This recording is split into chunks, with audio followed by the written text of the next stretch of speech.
ఈ year box office దగ్గర సంక్రాంతికి ఆల్రెడీ మంచి విజయాన్ని సొంతం చేసుకున్న శర్వానంద్ నటించిన లేటెస్ట్ మూవీ బైకర్ ఈ సమ్మర్ కానుకగా ఆడియన్స్ ముందుకు రీసెంట్ గా రిలీజ్ అవ్వగా మంచి పాజిటివ్ రెస్పాన్స్ ను సొంతం చేసుకున్న ఈ సినిమా కలెక్షన్ల పరంగా డీసెంట్ గుడ్ అనిపించే రేంజ్ ఓపెనింగ్స్ ని అందుకుంది. కానీ ఓవరాల్ గా సినిమా అందుకోవాల్సిన వాల్యూ టార్గెట్ దృష్ట్యా ఇంకా బెటర్ ట్రెండ్ ను చూపించాల్సిన అవసరం ఎంతైనా ఉంది. ఓవరాల్ గా సినిమా మొదటి రోజు తెలుగు రాష్ట్రాలలో 1.5 రేంజ్ కు అటు ఇటుగా షేర్ ను అందుకునే అవకాశం ఉందని అంచనా వేయగా సినిమా ఆ మార్కును అందుకోగా వరల్డ్ వైడ్ గా 2 కోట్ల మార్కును అందుకుంటుంది అనుకుంటే అనుకున్నట్లుగానే ఈ మార్కును దాటేసింది. ఓవరాల్ గా నైజాంలో 1 కోటి రేంజ్ లో షేర్ ను సీడెడ్, అలాగే ఆంధ్రాలో 60 లక్షల లోపు షేర్ అందుకున్న సినిమా మొత్తం మీద మొదటి రోజు తెలుగు రాష్ట్రాలలో 1,60 లక్షల లోపు షేర్ ను 2.85 కోట్ల రేంజ్ దాకా గ్రాస్ మార్కును అందుకుంది. ఇక కర్ణాటక, రెస్ట్ ఆఫ్ ఇండియాలో 20 లక్షలు, ఓవర్సీస్ లో 35 లక్షల మేర షేర్ అందుకున్న సినిమా వరల్డ్ వైడ్ గా మొదటి రోజు 2.13 కోట్ల దాకా షేర్ ను 4.10 కోట్ల రేంజ్ లో గ్రాస్ మార్కును అందుకుంది.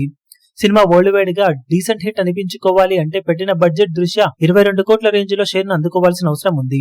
ఈ లెక్కన బాక్సాఫీస్ దగ్గర సినిమా ఇంకా స్ట్రాంగ్ హోల్డ్ ను కలెక్షన్ల పరంగా చూపించాల్సిన అవసరం ఎంతైనా ఉండగా ఇవాళ రేపు రెట్టించిన జోరు చూపించి డబుల్ గ్రోత్ ను చూపించాల్సిన అవసరం ఎంతైనా ఉంది. మరి బాక్సాఫీస్ దగ్గర సినిమా రెండవ రోజు, మూడవ రోజు ఎలాంటి కలెక్షన్లతో జోరును కొనసాగిస్తుందో చూడాలి.